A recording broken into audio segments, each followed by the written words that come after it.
తెలంగాణ సమాజానికి మాట ఇవ్వదలుచుకున్నా 2023 ఎన్నికల్లో నేను పిసిసి అధ్యక్షుడిగా, మహేష్ గౌడ్ గారు కార్యనిర్వాహక అధ్యక్షుడిగా 2023 నాడు కాంగ్రెస్ పార్టీని అధికారంలోకి తీసుకొచ్చినాం.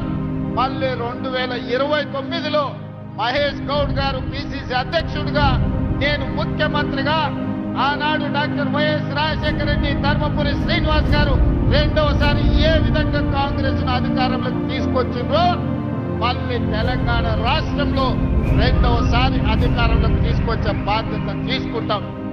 కాంగ్రెస్ పార్టీ గౌరవ ముఖ్యమంత్రి గారు నిన్న మాట్లాడుకుంటూ నేనే రాజు నేనే మంత్రి అనేటటువంటి మాట మాట్లాడారు. అంతేకాకుండా నేను 10.5 సంవత్సరాలు నేనే ముఖ్యమంత్రిగా ఉంటా, నాకు ఒక 6 నెలలు బోనస్ వస్తుంది అంటున్నారు. 6 నెలలు మీకు బోనస్ వచ్చడేమో కానీ రైతులు బోనస్ రాగా ఏడుస్తున్నారు. అక్కడ ఆ ముచ్చట మాట్లాడండి ముఖ్యమంత్రి గారు మీరు.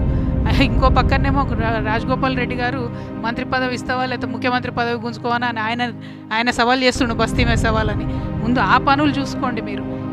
ఈ రెండిటికన్నా ముఖ్యమైనది ఏంటంటే మీరు ప్రజలకు ఇచ్చినటువంటి వాగ్దానాన్ని దయచేసి దృష్టి పెట్టండి.